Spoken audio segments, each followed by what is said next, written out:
I don't think Burnley will stay up.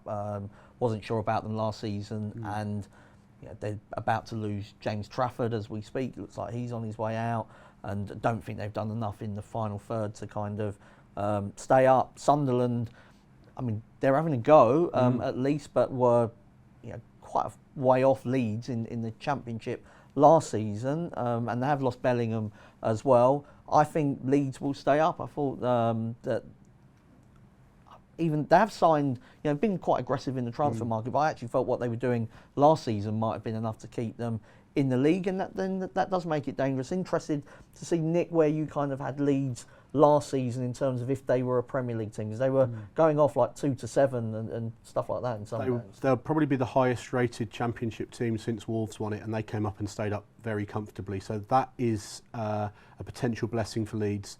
For me, it's almost as much though about the other 17, and if they've all got their house in order, because we've had the last couple of years, they've all gone, the promoted teams have come down, but there's not been a bad team that have just been sucked into it from the middle of the table. Yeah. A lot of the teams in the middle of the table, your Bournemouths and Fulhams, etc., have been on the upward trajectory.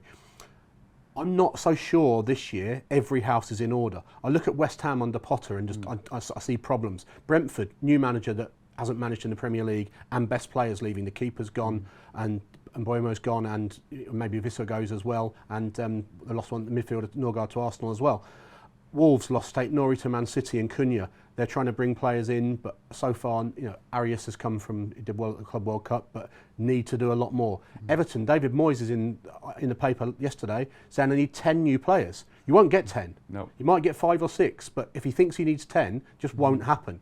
Will Everton even have the home advantage that they had? They stayed up because of Goodison a couple of times in history. They haven't got that next year. Will they be able to settle in and call this place home straight away?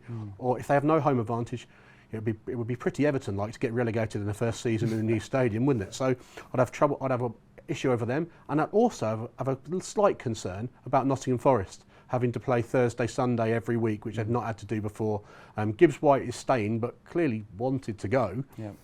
They've lost Elanga already.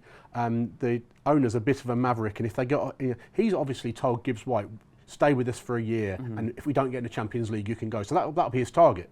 Yep. So what if they're 14th, 15th after 8 games? Would he fire Nuno? He's the sort of guy that might do it.